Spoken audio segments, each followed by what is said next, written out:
Bismillahirrahmanirrahim. Assalamu alaikum wa rahmatullahi wa barakatuhu. Hürmetli din kardeşlerim, Huzur TV kanalında gaile derslerini devam etimiz. Hem bugün biz kul ko'tarib turunda so'zni alıp barırız.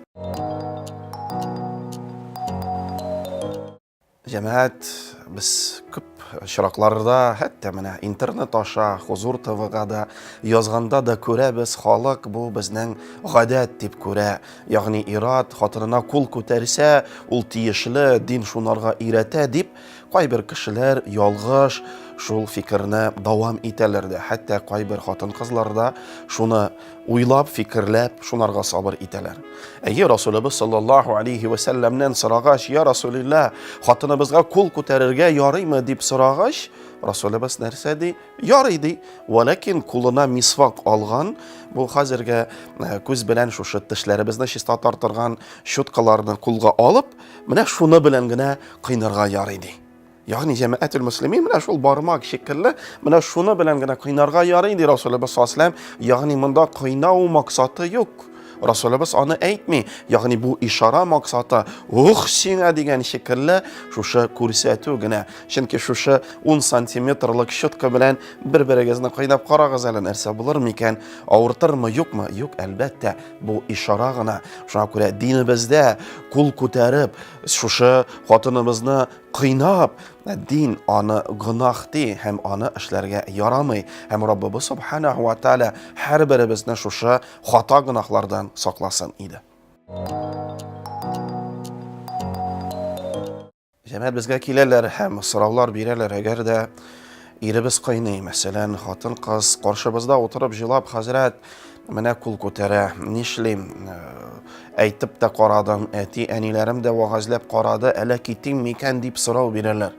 Cemaat, elhamdülillahi rabbil alamin, sizga nikohlarin o'qiganda siz ayga rizo bo'lib chiqdim, ayga rizo bo'lib oldim deb aytganda siz umrga bir-biringizga xotin ham er bo'ldingiz. Shunga ko'ra shusha izgi niyatingizni buzmag'iz.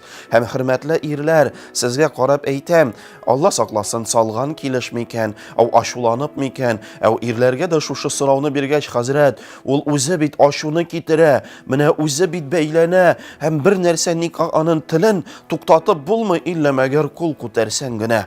Jamoat, ayya Rasululloh sallallohu alayhi va sallam hadis shariflarida aytgan, shu Isro va Mi'raj vaqtlarida qachon jahannamni ham jannatni Rasululloh sallallohu alayhi vasallam ko'rgach, jahannam turida aytgan edi, onda ko'bisi xotin-qizlar jilab jiberdilar, ya Rasululloh, ni sababdan? Payg'ambarimiz sallallohu alayhi vasallam narsa dey, tiligiz orqasında dey. Shunga ko'ra hurmatli xotinlar, siz mo'yin. Ayye, sizning tillaringiz bek usta, sizning tillaringiz yurakka kira, lekin ona siz motor so'zlarga aylantirasiz. Motor mo'yin bo'lasiz. Ham agarda erigiz shunday javob bersa, sen o'zing g'oyibli, sening tiling g'oyibli, nishlab tilingni tutmaysan deb tilimizni tutaylik. Ham hurmatli erlar, siz qo'l ko'targanda biligiz, ul gunoh.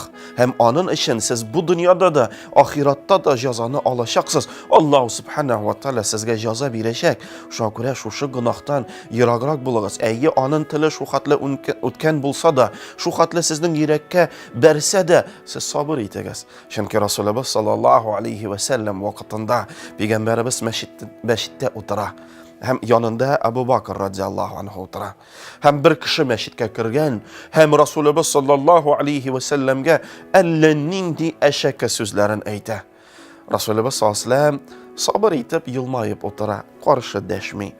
Abu Bakr onun 10 kula, anardan sonra halife bulup kalgan, Rasulullah için ömrün birirge ezir bulgan, en yakın şakirte, sabır ite, qari Rasulullah sallallahu aleyhi ve sellem yılmaya, şunda Abu Bakr tüzmedi de bu kişiye cevap bire başlagan. Şunda Rasulullah sallallahu aleyhi ve sellem aşulanıp, yılmayını alıp koyup basıp gitti. Şu kişi meşitten çıkkaş Abu Bakr radiyallahu anhu Rasulullah yanına kile. Ya Rasulillah, şuşu kişi senin turunda, benim turunda şunday naşar sözler söyləyəndə, sen de cevap vermedin, men de cevap vermedim, şunda sen yılmayıp durdun. Men onlara cevap vergeç, sen aşulanıp gittin. Nerse buldu miken ya Rasulillah?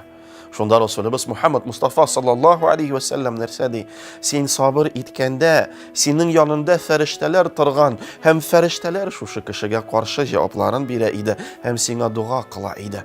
Sen cevap vergeç, ferişteler gittiler, hem şeytanlar geldilerdi.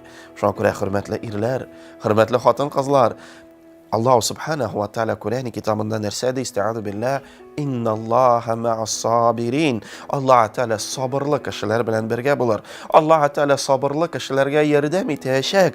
Şuna göre bir-biringizni yaratıgız. Bir-biringizge matur sözlerin söylegiz, eytigiz. Hem bir-biringizge sabırlı bulagız.